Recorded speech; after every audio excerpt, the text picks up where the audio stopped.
Hey, this video talks about some tapestry cleaning. You might find it interesting if you have a damaged the water stained tapestry. Take a look, let us know what you think. Hey, it's Dave with Regal Fabric here.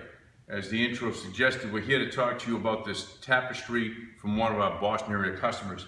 I just want to let you know some of what's going on with this. This, about 35 to 40 years ago, was involved in a flood.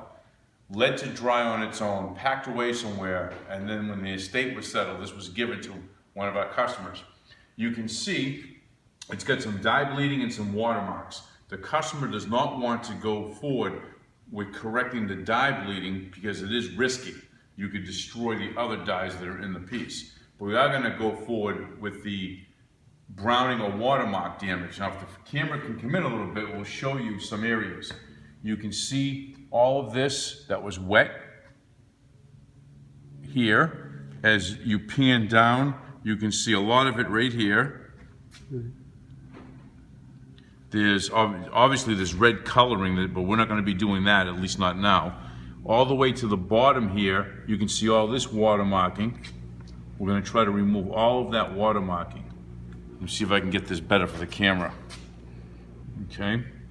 We're going to clean it first, then we're going to correct the watermarking. You can see some right down in this corner too. So hopefully the video after, part 2, will show you the final results. If you look at the back of this, you'll see some of the red that bled. That's not unusual, but if something like this happens, if you have a tapestry or a wall hanging and it gets wet, you don't have to clean it immediately, but get it dry fast. Do not put it in a washing machine or do something crazy like that. Just get it dry. Hang it like this, towel it on both sides, bath towels on both sides, sandwich it, or what's known as diapering the piece, and then put air movement across it and dry it quickly. Do not put it in a clothes dryer though, or call a professional in your area. Hopefully part 2 coming up will show the results. I wanted to post this picture before part 2 comes on to show you a little bit of the results. The bottom half of the picture is the before on the left and after on the right of some water staining removal. Up above it's more difficult to see, but there is a lot of removal of the water stains, and we'll get back to part 2, more in-depth explanation right now. Hey, it's Dave with Regal Fabric here. This is part 2 of the video of this tapestry cleaning we did for a customer here in the Boston area. As you can see, and I'll post a before and after picture side by side within this video, as you can see, most if not all of the watermarking that we were contracted to remove has been removed from this tapestry. The dye bleeding, which is the more risky things to try to remove, has not been removed because based on what the customer wanted, we cannot go and take that risk. But you can see over here there was a very large watermark.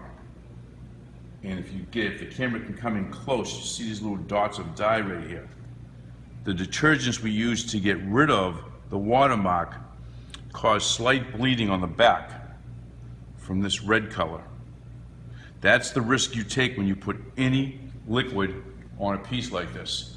So if you have something like this, it gets soiled, bring it to someone who knows how to treat these tapestries, and remember there's always risk.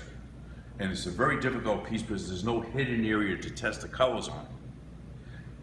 Bring it to someone who knows how to deal with silks, cottons, and synthetics, especially if they're combined into the same piece. Any questions? Leave a comment below or question. If you want to see more videos like this, hit the subscribe button. We look forward to hearing from you, and thanks for watching.